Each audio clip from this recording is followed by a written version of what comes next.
gentlemen, coming to you from the Spit Studios in Vancouver, British Columbia, Canada. This is the Spit Sports Show. Now that the Super Bowl has finally concluded, the parade has happened, the tragedy that happened there, I'm praying for all of the victims and the victims' families for what happened at that parade. But I'm not going to talk about that right now because I wanted to switch over because the NFL season is over. I get to talk about some NBA basketball. And as you might be able to tell by the poster behind me, I am a huge NBA fan. Some NHL stuff is going to be coming up soon, and I can't wait for that. But for now, I want to talk about the evolution of the NBA, specifically on the offensive end of the court, and how, in my opinion, officiating has completely ruined this natural evolution. Now, what do I mean by that? Well, sports in a lot of ways is a reflection of life. You might not want to acknowledge that, but it's just true. The constant pursuit of a general goal, the grind to get better every single day at your profession, the battles through adversity, it's all very mirrored to what we have to go through in life. And the NBA, just like us, is becoming more evolved and better. And the NBA right now is more skilled and deep in talent than it has ever been. In terms of skill, we've got 7'5" guys from France doing sham gods and pulling up from three and shooting mid ranges. We've got 7'1" guys from from the US who are shooting jumpers, and Kyrie, who can finish just as well on either hand and can handle through entire teams by himself, and Steph Curry, who has made shooting 30-footers a good shot, and contested step back threes just a conventional jumper the conventional jumper nowadays. Like, it's just unbelievable what the NBA has become in terms of offensive skill, talent, and production. And that's a difference between what it used to be, because there used to be maybe one or two guys who were genuinely unguardable. Like, there was nothing you could do except double team them, maybe blitz them every once in a while. But if you're just going to play them conventionally, they are going to score 27 plus with their eyes closed and probably create another 50 points just off of their presence. And it goes through eras, it was George Mikan in the 50s. You guys don't remember him because why would you? You got Wilt in the 60s with respect to Elgin Baylor and Jerry West. Both of them were phenomenal offensively, but no one could stop that 7'1" monster who could apparently jump 48 inches and slept with 10,000 women and is just the greatest human who ever walked the earth. And then in the 70s, you had Kareem Abdul-Jabbar, who, for all the talk about his skyhook and being close to the basket and all of that stuff, the way he was able to use that skyhook as a mid-range shot was just flat out unbelievable. Like, go back and look up some old Kareem game winners. A lot of them are from like 12 feet out, and he's just shooting that skyhook over his head with just such perfect touch, which no one has been able to recreate since. He was unguardable. He was also unguardable for most of the 80s, but so was Larry Bird towards the end of it. I'd say between 84 to 87, maybe 88, there was no way you were stopping Larry Bird from getting at least 26 a night. And obviously, you had Jordan in the 90s, one of the best players of all time, completely unguardable. And then in the 2000s, you actually got two of them. You had Shaq at the beginning of the 2000s, who just couldn't be stopped, and then Kobe towards the end, where he was averaging 35 points a game. If you average 35 points a game, I consider you pretty unguardable. But the league has become more international, and the talent pool is bigger than it has ever been. And it's become more developed. Like, the way that we're training these kids to shoot early on and, play point guard at taller sizes, it's gotten to the point where in the 2010s, we had three unguardable offensive players. LeBron, obviously, Curry, and Durant, who, in my opinion, is the most skilled offensive player I have ever seen. A guy who can shoot 50, 40, 90 at 6'11", 7 foot, whatever you want to call him. Like, I don't know if we're ever going to see that again. I think Wemby's going to be unbelievable. I don't think he's going to have a 50, 40, 90 season. Now, we take it to the 2020s, and it's even bigger in terms of guys who just simply cannot be stopped. We have four of these dudes already: Giannis, Luka, Embiid, Jokic. All four of those guys, you can't stop, all for very different reasons, mind you. Giannis, obviously, you can't stop him getting to the rim. Luka, you can't really stop his anything. Jokic is just such a awkward player, if that makes sense. Like, he'll make any shot just work, and then Embiid's the Shaq of this era with a mid-range jump shot.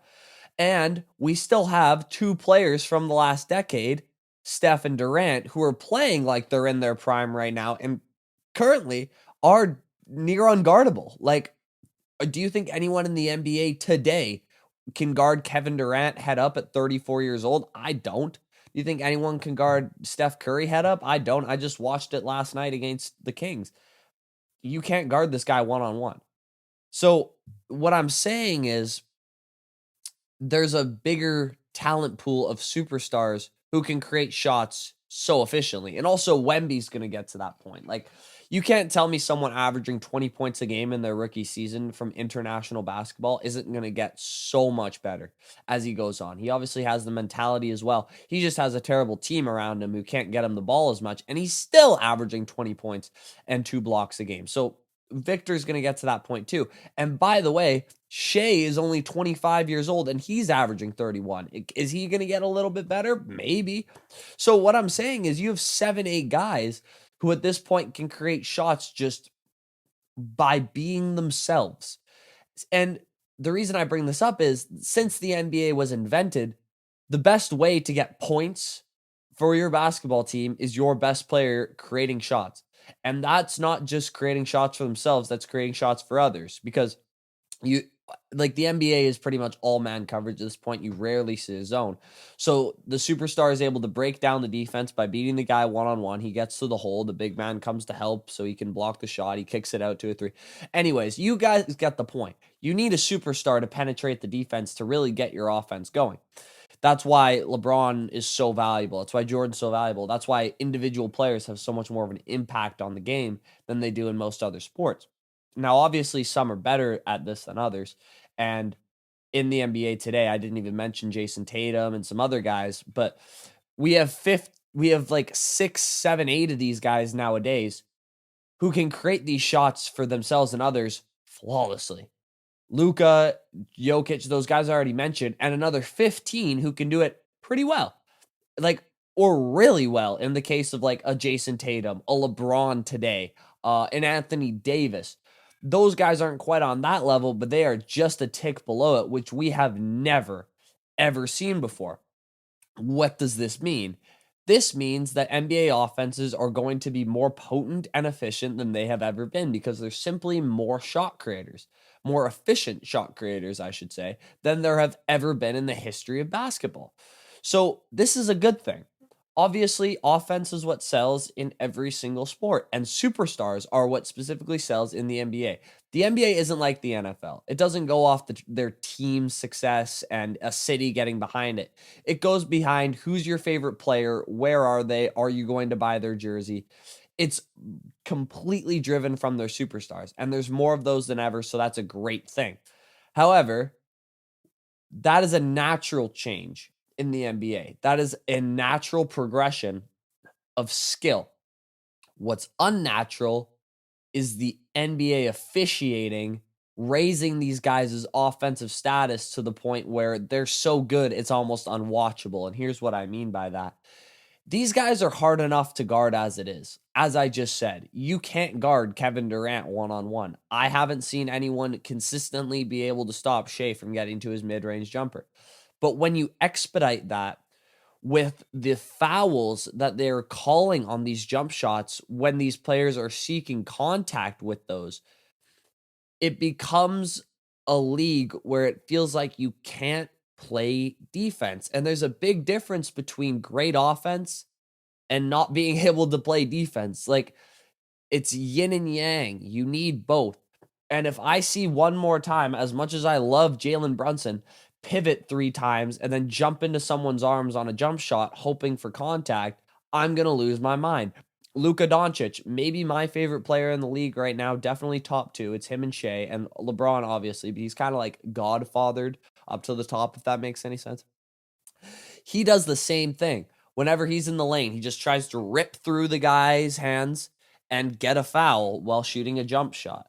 And the worst by far at this is Joel Embiid, who, listen, I am no Embiid fan simply because I don't enjoy watching him play because it seems like he's always just trying to get to the free throw line at 7-1 instead of just trying to score. You know why? Because it's more efficient to do that. It's more efficient to try to get a foul and shoot 2 free throws than it is to try a little fadeaway jump shot. It just is. And free throws in and of themselves are probably the most boring part of basketball games. They turn the casual fan off shooting that many free throws because it stops play. It stops the rhythm. Like even me, I'm one of the biggest NBA fans there is. I'll check my phone during a free throw. I'll respond to a text. I'll check some social media. Free throws are the most boring part of the game, and they're happening more than ever to these superstars who we want to see get buckets, not get fouled. So, what do they do about this? Well, to be honest with you, there's not a whole lot they can do because these NBA players have gotten so good at manipulating the refs, and it's become such a point of focus that it's a split second decision. The ref isn't going to make it every time.